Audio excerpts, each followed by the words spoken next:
변방이 아닌 정치 중심에 서고 싶은 네 남자의 유쾌, 상쾌, 통쾌 정치 토크쇼 정치인싸. 자, 추석 연휴에도 함께 합니다. 네 분께 죄송하지만 오늘도 나와주셨어요. 자, 현근택 신장식 변호사, 김태현 변호사, 이준석 국민의힘 전 최고위원 나오셨습니다. 어서 오십시오. 네, 안녕하세요. 네, 안녕하세요. 미안합니다. 일단 연휴에 아니 이것도 연휴 초입도 아니고 맨 뒤도 아니고 딱 가운데죠. 네, 딱 가운데죠. 변호사 날짜를 세한테 받아가지고. 물어봐야겠다. 연휴 때 알바하면 시급이 1.5배라는 말 인터넷에 올랐는데 맞아요? 연휴가 아니라 원래 휴일 때 그렇지. 휴일에 하면. 네. 휴일이니까 그것도 그렇게 줘야겠죠. 오, 좋은 지적이었어요. 출연료 더 달라는 거잖아. 출연이 더 달라는 거예요. 뭐 그렇지. TV랑 얘기하시고요. 저도 뭐 마찬가지 입장이기 때문에. 예. 자, 오케이, 자 합의하고 이제. 자, 우리끼리 합의하면 되나? 아 근데 오늘이 이제 저희가 하루 전에 녹화하고 녹음하는 거는 아마 대부분 알고 계시는데 오후에 오늘이 이제 10월 3일 개천절입니다. 이게 이제 토요일이고 그래서 지금 그 얘기부터 좀 해야 될 것 같아요. 예, 막느냐 마느냐 논란이 좀 됐었는데 이 보수 단체들의 개천절 집회 법원이 9가지 조건을 내세워 가지고 드라이브스루 집회, 그러니까 말하자면 이제 차에서 지나가는 집회는 허용을 했습니다. 근데 일단 최대 9대고요. 그다음에 이제 참가자 한 명만 타야 된다. 그게 있고 그다음에 긴급한 상황에는 하차하면 안 된다. 뭐 이런 이제 9가지 조건을 제시를 했습니다. 그러면서 이게 제대로 이행이 안 되면 바로 이제 그 집회를 금지시킬 수 있다라는 전제 조건으로 오케이를 했는데 뭐 물론 이제 이게 잘 지켜지기만 하고 이제 오늘이니까요. 우리 방송이 이제 아침 7시니까 이제 서서히 뭐 모이실 분들은 또 모이실 수도 있을 것 같은데요. 그러니까 조건을 이행하지 않을 경우는 또 어떻게 될 것이냐, 아니면 또 광복절 집회처럼 또 좀 이게 어쨌든 코로나 확산과 또 연관이 생겨버리면 어떡할 것이냐, 이 책임은 누가 물어야 되냐, 아주 지금 이야기들이 많습니다. 그거부터 좀 네 분의 이야기를 듣고 오늘 본격적인 주제로 넘어가 보려고요. 정의당은 일단은 이 그 과도한 기본권 제한이다 뭐 이제 이 논평을 내놓고 또 SNS에는 정의당 논평을 비판하는 의견도 많았던 거 보셨을 겁니다. 정의당은 DNA에 시위 DNA가 있으니까. 뭐 물론 광우병 때부터 그 다 DNA가 있잖아요. 이제 그게. 그런 거죠. 사실은 네. 그 이분들은 표현의 자유를 사실은 대부분 충분히 누리는 분들이에요. 지금 이번에 집회하러 나오시는 분들은 예. 더군다나 레거시 미디어 아주 그냥 큰 보수 언론들의 지원도 많이 받고 있기 때문에. 그런데 일단은 그 소수자들 또는 사회적 약자들의 표현의 자유가 이걸 빌미로 해서 제약돼서는 안 된다라는 거죠. 그 전에 그 레리 플린트라고 아주 유명한 허슬러 도색 잡지였던 그렇죠. 그 성직자를 모욕하는 것 때문에 대법원, 미 연방 대법원까지 갔는데 무죄가 표현의 자유로 보호를 받았는데 이 사람이 했던 유명한 말이 있습니다. 나 같은 쓰레기의 인권이 그 표현의 자유가 보호돼야 미국 국민 전체 표현의 자유가 보호된다라는 말을 했거든요. 정의당은 그런 원론적인 입장에서 이야기를 했던 것이고, 근데 조금 더 이 여러 가지 조건들을 붙여서 저는 오히려 공을 그쪽으로 넘겼어야 된다. 그러니까 법원이 9가지 제한을 줬잖아요. 근데 사실 이런 걱정들 우리가 다 했던 얘기예요. 그렇죠. 집회 전후 대면 모임 있으면 어떡하냐. 한 사람만 탑승하겠냐. 근데 이런 걱정들을 판사님이 9가지 제한 조건을 걸어줬거든요. 그러면은 방역에 해가 되지 않는 범위 안에서 기본권을, 표현의 자유를 실현할 수 있는 방법을 집회를 개최하겠다는 사람들이 먼저 제시를 했어야 된다라고 표현의 자유는 보장하되 이렇게 좀 넘겼으면 조금 더 비판을 조금 덜 받지 않았을까 하는 아니 근데 이제 제가 신경 쓰이는 건 이걸 어쨌든 다 모니터링을 해야 되는 그 경찰 인력과 그다음에 이제 공무원들은 또 무슨 죄가 있냐는 거죠. 그렇죠. 그게 제일 걱정이에요. 아니 근데 사실은. 이제 저런 식으로 정의당 길게 얘기하니까 비판을 받아도 이제 구체적으로 받잖아요. 네. 저 같은 사람은 어떻게 얘기했냐면 딱 그거 나오자마자 라디오 나가가지고 끝나고 맛집 가면 어떡하냐. 그렇죠. 네. 끝나고 맛집 가면 어떡하냐. 끝나고 카페에서 한번 모이자 그러면 어떡하냐. 이걸 왜 얘기할 수밖에 없냐면은 제 경험이에요. 그러니까 작년에 이제 반조국 집회 이제 있고 이랬을 때 광화문에서 그때 가보면은 저도 이제 채널 A 방송하고 이렇게 막 그 광화문에 있는 방송 다 끝나고 이제 그 앞에 지나가면은 5만 대 전화가 다 와요. 이준석 씨는 없냐, 뭐 상계동서 왔다 나 좀 보고 가라, 뭐 어디 여기 뭐 우리 어디 카페에 있다, 뭐 이런 얘기 나오거든요. 그럼 안 가면 욕 먹어요, 보수 정치인 입장에서는. 그렇죠. 근데 이게 정치인에 국한된 얘기겠냐고요. 오랜만에 여기저기서 사람들이 오면은 다통방에 서로 이제 인증샷도 올리고, 나도 그 밑에 있는데 그럼 만나자 이렇게 만나게 되는 것이고. 그래가지고 저는 당연히 이제 그 집회보다도 집회 전후에 있을 만한 어떤 다른 모임들이 더 위험한 거 아니냐. 이거 교회도 제가 아까 지난번에 처음에 얘기했지만은 교회도 모임이 문제다. 교회 예배는 가보면은 나름대로 거리 뛰어앉고 마스크 다 차고 하고 노래도 안 부르고 다 요즘 조심해요. 근데 교회 끝나고 우리 밥이나 먹고 가자 이거부터가 이제 통제가 안 된 지점이거든요. 그러니까 전 이번에 이 개천절 집회라는 것도 제가 그렇게 하니까 또 이준석이 그렇게 하니까 우리는 이제 맛집 안 가겠다 뭐 이런 식으로 막 댓글 달리고 하던데 네네네. 그런 차원의 문제가 아니라 그런 움직임을 통제할 만한 주체가 보수 쪽에 없어요. 네, 그리고 보수가 이런 대규모 집회를 정의당처럼 해본 것도 아니고 저기 네. 시위꾼들이고 진짜 어떻게 보면은 근데 저희는 진짜 통제해본 적이 없어요 그런 거를. 제가 그러다 보니까 이준석 최고가 약간 이쪽의 문화를 좀 이제 아는 것 같아요. 그러니까 뭐 시위꾼이라는 표현은 뭐 적절하지 않은 것 같고요. 그러니까 뭐가 사실은 적절해. 광화문이나 예전에 우리가 뭐 자랑스러워. 그러니까 예를 들어서 이건 어찌 보면 이제 막생운동이나 뭐 시민운동 하시는 분들 다 알겠지만 그런 어떤 광화문 집회나 하면 다 이게 삼삼오오 모여요. 네네. 옛날 뭐 동아리, 뭐 학교, 뭐 선후배들 다 자연스럽게 모이게 되거든요. 한 10년 만에 만나는 사람도 있고 이렇게 되는데 사실 그게 어찌 보면 굉장히 뭐 저는 뭐 축제 같은 이제 촛불 집회 때도 그런 그렇죠. 분위기였거든요. 예, 예. 그럼 그렇죠. 뭐 장수 진짜 20년 만에 팬데믹 30년 만에 이런 거. 만나는 사람들이 우연히 길 가다 만나는 사람 되게 많아요. 거기 대충 만나거든요. 그럼 그분들이 누구 연락이 되면 아, 누구 뭐 하냐 이렇게 쭉 하면 이제 한 몇 명씩 모이거든요.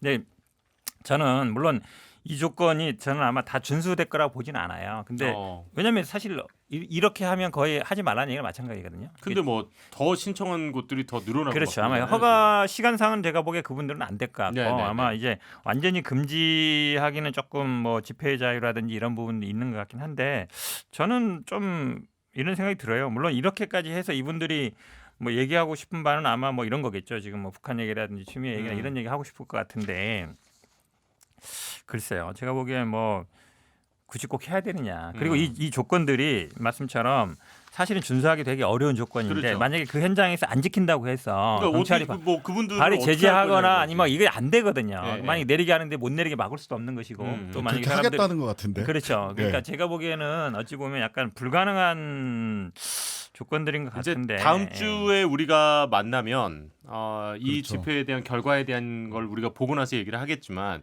사실 이준석 전 최고위원은 지금 상당히 좀 어쨌든 부정적인 입장을 좀 얘기를 하신 것 같아요. 그러니까 그런 위험성이 있으니까 안 하는 게 낫다는 건가요? 아니면 그러니까 저는 뭐 쉽지 않다? 해도 되는데 이거 해가지고 효과가 나겠느냐. 음. 예를 들어 반조국 집회라고 했던 그 집회 때는 사실 규모가 의미가 있는 집회였지만 네네네네. 지금 규모가 의미 있는 집회도 아니고 그러니까 지금 굉장히 제가 봤을 때는 집회 주도하시는 분들이 목적을 제대로 설정해야 되는데 많이 모이자인지 그래도 모인다인지 아니면 기본권을 보여주기 위해서 모인다는 것인지 기본권은 아닌 것 같고 그래도 그래도 모이자 모이자. 쪽이 아닐까요? 근데 문제는 그러니까 이게 지금 근데 아니, 문제는 예. 제가 오늘 보면서 뭐 그래도 모이자 정도인데 제가 보기에는 근데 그 주호영 원내대표가 화상 온라인으로 의총에. 의총을 했잖아요. 근데 남은 건 저항권뿐이다 이렇게 말씀을 하셨어요. 네네네. 국민의 저항권을 발동한다.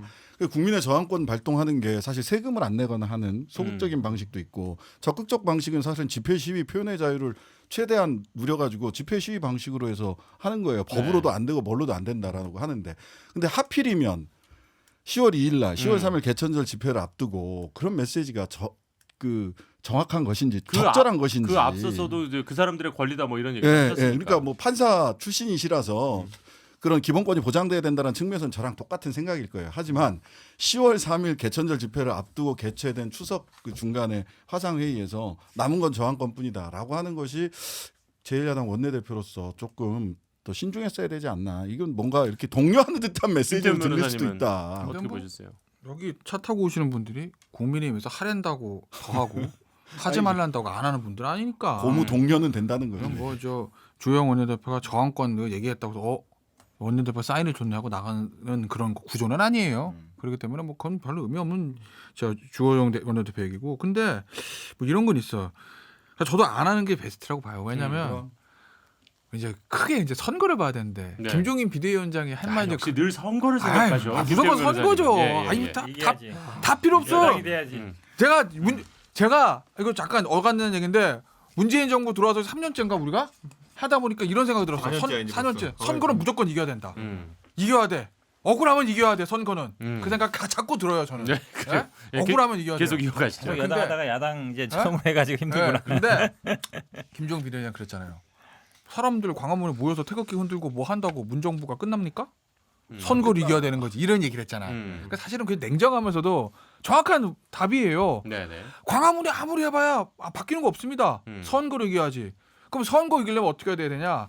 국민의힘 보수 진영을 아직까지 좀 경원시하는 분들이 있어요. 네. 그러니까 실제로 최근 여론조사 보면은 문재인 정부의 이 서해 피격 사건에 대응이 적절하지 않다. 중도층에서 엄청 많이 나오잖아요. 한 80% 가까이 나왔더라고. 예. 그럼 그렇게 되면 원래 그럼 국민의힘 지도 확 올라가고 대통령 지도 확 빠져야 되는 거거든요. 그거 아니잖아요. 아니죠. 그 얘기는 아직까지 국민의힘으로 시선을 주지 않는 그 가운데 계시는 중도층 유권자들 예전에 한때 한나라당과 새누리당을 찍으셨으나 그 이후에 지금 찍지 않으시는 분들 예. 그분들의 마음과 시선을 돌리는 게 중요한데 그러려면 이 광화문 집회, 개천 집회 이런 게 도움이 되나? 도움 안 된다. 그러니까 안 하는 게 베스트고 예. 두 번째는 해요 지금 어쨌든 네, 오늘 하게 아마 됐어요. 하시겠죠. 예. 근데 조건 많아요. 근데 저는요 이분들이 그래서 제가 누가 나가시는지 모르겠는데 이분들도 그렇다 생각이 있는 사람들이다. 예. 만약에 여기서 지금 나가가지고 야 우리 9명이 야 9명이지 야, 모여 광화문에서 식사 한번 소주 한잔 하자라고 했다. 근데 거기서 확진자 나왔다. 예. 어떻게 되죠? 다 뒤집어 쓰는 거예요. 네네네. 이분들이 8.15 집회 이후에 어떻게 됐는지 알고 있기 때문에 절대 빌미를 줄 걸 안 할 거다. 야 만약에 여기서 우리 한 사람이라도 나오잖아. 우리가 다 뒤집어 이분들 버전입니다. 네네네. 다 뒤집어 쓰는 거야. 문정부가 모든 걸 우리한테 책임 돌릴 거야. 절대 조심해야 돼라는 생각이 없을 수가 없어요. 그래서 아마 제가 봤을 때 두 큰 분의 문제는 예측이 좀 다른데 지금 이제 라디오로 나가는 아침 7시를 놓고 보면 아마 이것 때문에 지금 오고 계시는 분들 있을 수 있잖아요. 저는 차라리 그렇다면 김태현 변호사님의 말씀대로 책 잡히지 않게 그럼요. 안전하게 하시라. 뭐 하시는 거는 뭐 결정이 났으니까 정말 제가 안전했으면 그 좋겠습니다. 반조국 집회라고 했던 그 집회 가보면요, 저희 이제 단톡방 제가 들어가 있는 수많은 곳에 보면은 자기 위치 보고하고 난리 나요. 예, 보면은 네, 여기입니다. 지금 여기에 사람들 모여 있습니다. 더 필요합니다. 뭐 일로 이동하시죠. 같이 해화동으로 가시죠. 뭐 난리 나거든요. 네. 저는 이제야 그런 걸 하고 처음 있구나. 해봐가지고 그래. 처음 해봐가지고 정말 그 위에 30년 전에 해본 거라 옛날에 30년 전에 대딩이 초딩 가르치듯이 저분들이 진짜 옛날 했던 걸 지금 그대로 하고 있는 건데 재밌지. 이제 저는 이제 분명히 차량도 마찬가지일 것이다 예, 이렇게 예, 생각하고 어디 지나고 있다 다 보고 할 거고 다 이리로 이동하자 이렇게 할 것 같은데 저는 이 생각은 들어요. 이게 그 방금 전에 김태현 변호사 얘기한 것처럼 뭐 문정부에게 어쨌든 건수를 주지 말자라는 취지라든지 이런 움직임이 아니면 또 선거를 통해서 이기는 게 낫지 않냐라는 김종인 위원장의 말이라는 게 거의 먹혀들지 않을 것인 게 예. 이게 아주 이제 제가 이 소위 우리가 말하는 강경보수, 전 그걸 한 말 안 쓰겠습니다. 강경보수라는 그 사람들의 머릿속에는 예전에 이제 버전 1.0은 탄핵 반대였어요. 네, 버전 1.0 탄핵 반대. 이때는 그래도 이제 탄핵이냐 아니냐 이거에 대한 그냥 예, 예. 개인적 팬으로서의 감정이 약간 작용해서 이렇게 한 거였는데 지금은 그게 이번 총선 거치면서 버전이 바뀌었어요. 부정선거 프레임이에요. 그거는 좀 안 지나갔어요? 안 지나갔어요. 이분들의 지금 메인 아직 안 테마가 부정선거예요. 그래서 이게 뭐냐면 이분들의 생각은 뭐냐면은 선거를 이기려면은 이렇게 하면 안 된다가 아니라 선거는 이미 물 건너갔다. 문재인 정부는 선거를 다 조작하고 있다. 그렇기 때문에 우리가 이렇게 갈아엎어야 된다로 넘어갔어요. 그러니까 저는 이거는 진짜 제가 극복하기 너무 어려운 게 뭐냐면 지금도 보면은 그 사당연합회 선관인가? 뭐 서버를 무슨 뭐 반출하려고 한다 그래가지고 그거를 6탄으로 막겠다 그래가지고 사람들 가 있고 이렇게 하거든요. 그런데요, 제가 이제 소위 말하는 컴퓨터 전공했던 사람 입장에서는 예. 서버는 기계를 반출하는 거고요. 예. 데이터는 반출하기 전에 이미 RM-RF라고 치면 다 지워져요, 그거는. 그러니까 저는 이제 이런 게 지금 이제 사실 굉장히 꼬인 지점인 게 그분들이 예전에 이제 민경호 의원이 와가지고 무슨 윈도우 10을 쓰고 있기 때문에 조작이다 이런 얘기했을 때도 다 호응했던 분들이거든요, 보면은. 저는 이게 앞으로 어떻게 갈지 모르겠어요. 이제 보면 이게 이성적으로 설득이 불가능한 지점에 이르렀기 때문에. 그러니까 지금 말씀하신 대로 민경욱 전 의원이 지금 미국 가셨어요. 미국 미국 가셔가지고 그 미국 대법원 앞에서 네. 이 한국 부정선거 배후에 중국이 있다 지금 피켓팅을 하고 계시는데. 유엔도 뭐 결의하고 뭐 유엔에도 뭐 예. 이제 아니 근데 예. 이게 그냥 저는 이게 아주 제가 이거 정치하면서 메시지를 하면서 선동도 때로는 해야 되죠. 근데 굉장히 저질 선동을 느낄 때가 뭐 이런 거예요. 미국에 가서 땡땡땡을 만난다 이렇게 써요. 그러니까 미국에 가서 제가 땡땡땡을 만납니다. 그런데 누군지 밝힐 수는 없습니다 이렇게 써요. 그러면 그걸 바탕으로 해서 다른 사람들은 트럼프를 만난다 이러고 다녀요. 안 돼. 트럼프 확진됐어. 아니, 아니면 그러니까 큰일 나. 그러니까 이거는 굉장히 의도적인 선동이죠. 땡땡땡을 만난다만 올려놓고 누군지 아니 말씀드릴 수 이 없습니다. 중요한 얘기가요. 이진석 전 최고가 예전에는 굉장히 선을 그었거든요. 그쪽하고. 그리고 김종인 위원장이 오면서 어쨌든 좀 그쪽하고는 선을 긋겠다만 이러는데 제가 최근에 사실 어찌 보면 광화문 집회 이런 걸로 제일 망한 사람이 황교안 대표잖아요. 그렇죠. 예, 근데 황교안 대표 갑자기 뭐 초선들 모아놓고 뭐 네, 국민이 부르면 온다 이래가지고 네. 아니 이게 갑자기 막 과거로 돌아가는 듯한 느낌이 그러니까 국민이 부르면 온다 그러면 아 불러주면 오겠다 이제 그런 뜻이잖아요. 그래서 불러요. 저는 안 불러. 물론 이제 안 부를지 모르겠지만 그러니까 확실하게 선을 좀 그었다가 김종인 비대위원장이 좀 힘이 떨어지니까 예. 뭐 정재현 의원도 오늘 계속 까던데 보면 김종인 위원장이 그 그림력이 좀 약해지는 게 아닌가. 그러니까 약간 과거로 돌아가는 듯한 느낌? 여튼 예. 이 어쨌든 오늘 토요일 아침 7시에 방송이 되고 있으니까 그 집회하러 가시는 분들 계실 텐데 여기 9개 예. 반드시 좀 지켜주셨으면 좋겠고요. 네, 그다음에 네, 네. 특히나 미신은 과학을 이길 수 없어요. 나는 뭐 성령의 힘으로 안 걸려 했던 정광훈 목사님도 걸리셨고요. 그렇죠. 아무 걱정 없어라고 이렇게 막 이야기했던 미국 트럼프 대통령도 확진자 됐어요. 그러니까 과학을 믿으시고 정은경 질병관리청장을 믿으시고 네네. 제발 좀 본인도 확진이 될 수 있고 자기 손자도 자식들도 확진될 수 있다라고 하는 그냥 두려움을 좀 가지셨으면 그 좋겠습니다. 형님이랑 꾼들이 가서 좀 재능 기부 좀 하면 안 돼요? 총장을 정리 재능 기부 아니 그 진짜 이런 거 그럼요. 우리는 프로 시위꾼입니다. 그러니까 재능 기부 좀 하는 게 네. 어때요? 그 여론의 흐름을 딱 봐가면서 집회를 하죠. 이런 시기에 이런 식으로 집회하지 않습니다. 아 근데 참 이렇게 되면 미국 대선은 또 어떻게 될지 이게 참 또 미궁입니다. 예. 어쨌든 정말로 다들 건강 추석 그 연휴의 마무리잖아요. 예. 아 참 다들 좀 안전하게 오늘이 잘 넘어갔으면 좋겠다는 생각을 하면서 오늘 또 그 추석 이벤트 하나 저희가 준비를 해놓은 게 있으니까 끝까지 정치인싸 시청해 주시면 대단히 고맙겠습니다.